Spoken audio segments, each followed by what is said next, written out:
allows me to be happy.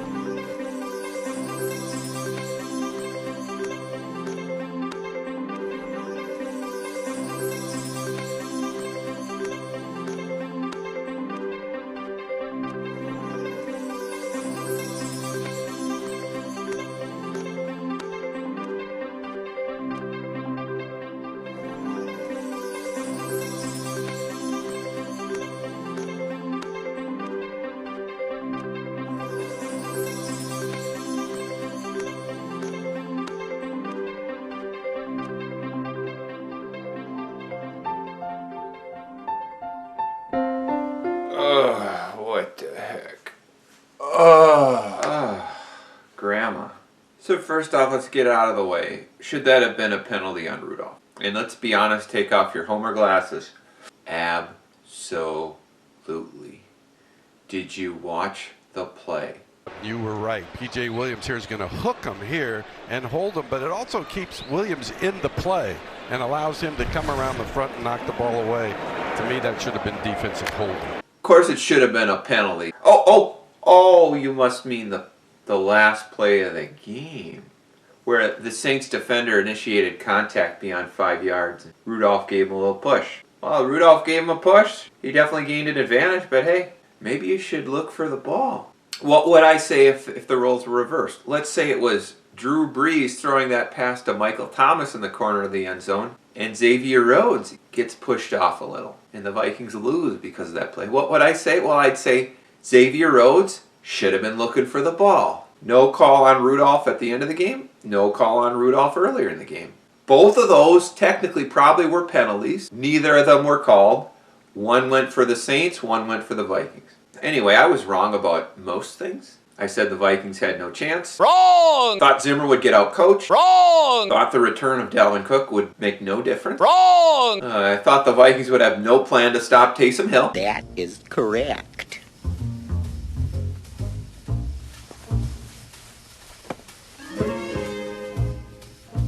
Taysom frickin' Hill. Thought the Vikings didn't have a go-to guy in the clutch. Wrong! Turns out, who would you rather have? Adam Thielen or Michael Thomas? Kyle Rudolph or Michael Thomas? Stephon Diggs or Michael Thomas? I didn't really see Michael Thomas flexing at all during this game. What happened? Quick setup and throw, and Thomas makes the catch, and he's thrown to the ground by Rhodes.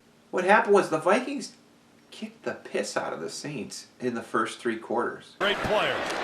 Pass is caught by the tight end Hill, and he is knocked down immediately by Eric Wilson. Brees pass is caught well short of a first down. 2nd and 10, screen for Kamara. Harrison Smith came up. Alvin Kamara on first down. Of lining up and does anywhere on the field. Here's Kamara. That's Kendricks. Kamara brought down. Brees is sacked. Play made by Griffin. Pass caught by Kamara on 2nd. Play of Rhodes because his body is broken down. This one's batted into the air, and that's Rhodes who made that play. And they wanted nothing to do with it. And if not for this Taysom frickin' Hill crap, they would have kept kicking the crap out of the Saints. This gadget crap, Taysom Hill garbage, is the only thing that kept the Saints in the game. Physically, the Vikings crushed them. And I also said if the Vikings lost this game, it wouldn't be because of Cousins. That is correct. If the Vikings had lost, everybody would be talking about, oh, Cousins can't win the big one. This would have had nothing, zero to do with Cousins if they'd lost. Just like the Chiefs game wasn't Cousins' fault. But let's talk about Cousins. One of my commenters, former professional wrestler Baron Von Raschke, Charlie Brown! he laid into me for criticizing Cousins after the Packers game. And I didn't really criticize Cousins much. I just said, factually, you couldn't play any worse than Cousins played in that Packers game. He was terrible. That interception he threw into double coverage in the second half basically ended the game. Baron Von Raschke was kind of like, oh, you better not jump back on the Cousins bandwagon if he plays great in the playoffs. He also said that I don't have any integrity and that I think he's dating my ex-wife. So, have fun at the clinic. You know, I was one of Cousins' defenders throughout much of the year. Cousins played really well kind of midway through the year. And then there was that Kansas City game where Cousins led the team to 2 touchdown drives in the second half and the whole team fell apart. And it all gets blamed on Cousins. And it's like, well, it wasn't Cousins' fault. So I've defended him. But after the Packer game, I ripped him. Every game does not erase everything that came before it. So when Cousins was terrible against the Packers, that doesn't mean he was never good in those earlier games. And because Cousins was good in this game against the Saints, that doesn't mean he was never terrible against the Packers. He needs to play focused. Really what it is with Cousins. Okay, this is what it is with Cousins. He's got to find his happy place. Like Happy Gilmore. That's what it is.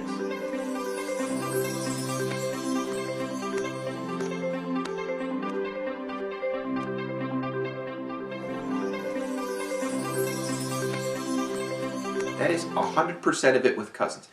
Cousins doesn't find that happy place, he is screwed. More than almost any other quarterback in the league. If he doesn't find his happy place, he is screwed. He finds his happy place, he's Happy Gilmore. Yeah! There you go. Good shot. It's about time. Hey, it is about time. I mean, I just couldn't get the ball in the hole. I wanted to, but I just couldn't do it. He finds the midget, and that's what he found in overtime. He found his happy place. If Cousins finds his happy place, they can beat the 49ers. If Cousins finds his happy place. I mean, who was better, him or Drew Brees? Oh, Drew Brees' thumb hurts. It wasn't Drew Brees' thumb. The Saints put up 46 frickin' points on the 49ers a few weeks ago. The Saints were scoring 30,000 frickin' points a game going into the playoffs. It wasn't Drew Brees' frickin' thumb. The Vikings defense kicked the out of the Saints offense. That was what did it. And it's not like Kirk Cousins didn't face any pressure. Final play of the game. There was tons of pressure on that play. Cousins doesn't get rid of it right away. He gets killed. Everything seemed to be falling apart on that play. Yet he makes a perfect throw. You know why? He wasn't thinking at all. The third and one to throw to Diggs. He wasn't thinking at all. He just steps back, fires a perfect strike to Diggs. That throw to Thielen. He just steps back, throws it up. Perfect throw, clutch throw, not thinking. Third and goal, Rudolph in the corner of the end zone. Step back, throw it, don't think. Perfect throw, clutch throw, winning throw.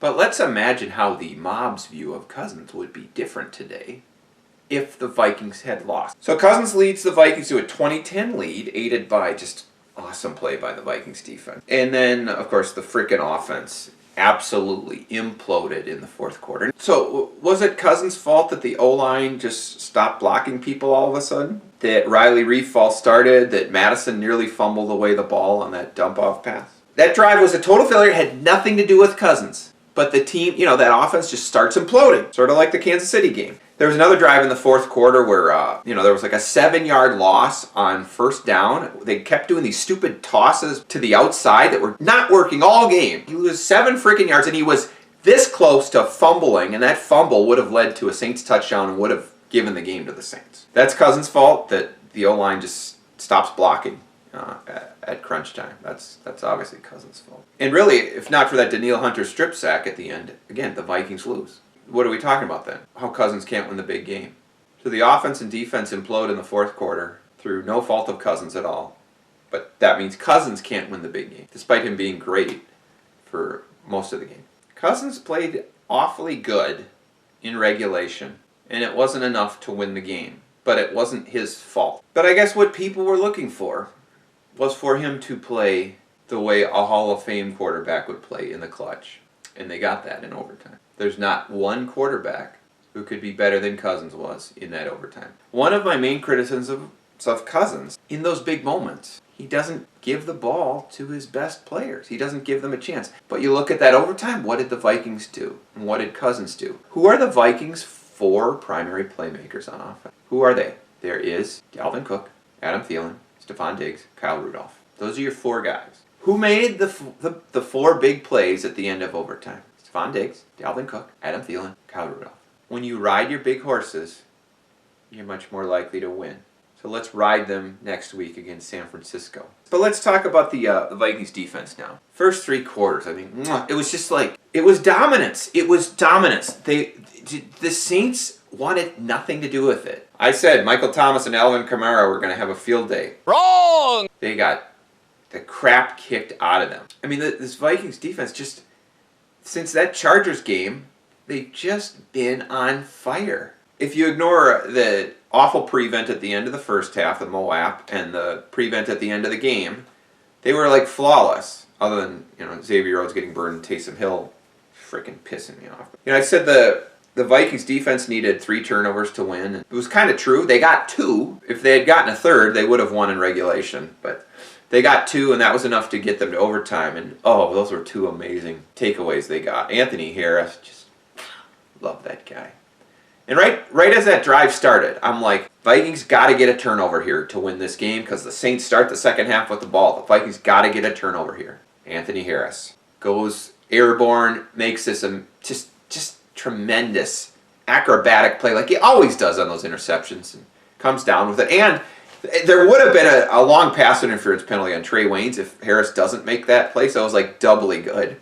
Vikings end up scoring a touchdown after that interception. The Danielle Hunter strip sack had to have it. That had to happen. Vikings defense was reeling because he's some freaking Hill. Danielle Hunter makes a play when a play needs to be made. And what did you notice? What did you notice? What did you see surrounding that ball when it hit the ground? Nothing but purple jerseys. This has been the problem for the Vikings the past 2 years. They force a fumble, and there's no Vikings around to recover. This defense is different. That ball hit the ground, there's nothing but purple jerseys diving for that ball. Such a pretty sight. That whole moving Hunter and Griffin inside just messed with the Saints, messed with Drew Brees. Pass rush was so good. I don't know if I've ever seen the pass rush.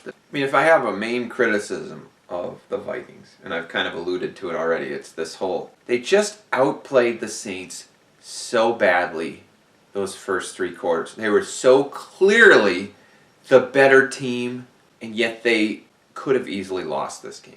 That Taysom frickin' Hill. But it's like, oh, Taysom Hill, isn't it amazing? He can drop back, and if the Vikings just completely don't cover a receiver downfield, Taysom Hill can throw a wounded duck, and if the guy stands there for 5 seconds waiting for it, he can catch it. Or, oh, gee, if Taysom Hill just runs straight to the end zone and nobody covers him, he can catch a touchdown pass. Well, Laquan Treadwell could have made that play. People look at Taysom Hill and they just don't know what to do. Kind of like a Darren Sproles. They just look at Taysom Hill, they don't know what to do. Well, just put somebody on him. But who does this Vikings team remind you of? Well, a lot of people look to 1987 and say, oh, the Vikings went to New Orleans in 87, and then they went to San Francisco in 87, so it's like 87. Well, they're not really like the 87 team. I look at them more like the 2015 Vikings, where the Vikings were good in the regular season, but not top tier good enough to make the playoffs. And then they had a total meltdown late in the year at home against Seattle, got killed. And this year, at home against the Packers, got killed. So everybody gave up on them, which, well, who can blame them? And that, I think, helped them mentally. It was like a reset. Now, that 2015 team didn't win. Why didn't they win? Well, because Adrian Peterson fumbled the game away. This time, they won. But in both of those games, it's basically a coin flip. Vikings could have won or lost both those games. They didn't win in 2015. They did win in 2019 here. What you saw from that Vikings team in the first 3 quarters was so freaking good. And this is why I look at them early in the year. I'm like, they're this close to a Super Bowl team, but they're not there yet. You make 1 or 2 additions, they're a Super Bowl team. Clearly, that was a Super Bowl caliber team the first 3 quarters. But you cannot have the meltdown in the 4th quarter. How do you get beyond that? I think you need to get rid of Riley Reef. You need a better offensive line. I think that's the main thing. And 1 or 2 better players on defense. Then our awards, the Josh Allen impression of the week. Anthony Barr wants no part of Josh Allen. It doesn't involve an unbelievably stupid lateral. No timeouts as he runs, and he does so well all the way out to midfield. He laterals the ball. That was Alexander Madison, again, hurdling. This is 3rd or 4th time this year. The Kirk Cousins Award for throwing to a guy I've never heard of on a critical play. I give Cousins credit for throwing to the right guys in overtime, but you did see late in the game there was that one play where, okay, it's critical 3rd down. Well, let's throw to some guy who wears number 15 and don't know his name, not going to look it up, but it wasn't complete. The My Ex-Wife on New Year's Eve Award for someone I wish I could go back and take back everything I've said about them, Kyle Rudolph. The one regret I really have, I made this overrated Vikings video 2.5 years ago, and I stand behind pretty much everybody I put on that list. Kyle Rudolph was near the top, and my My issue with Rudolph was his lack of speed and his kind of perceived lack of physical play. The fact that he doesn't fight for first downs. But the past 2 years, he has caught every frickin' pass thrown his way. Every pass. And this past game against the Saints, there were two plays. He broke tackles I didn't expect him to break. And there was one where he got a big first down. So I completely regret everything negative I've said about Kyle Rudolph. He's been phenomenal. And that catch, 3rd and 1, was there any doubt he'd make that catch?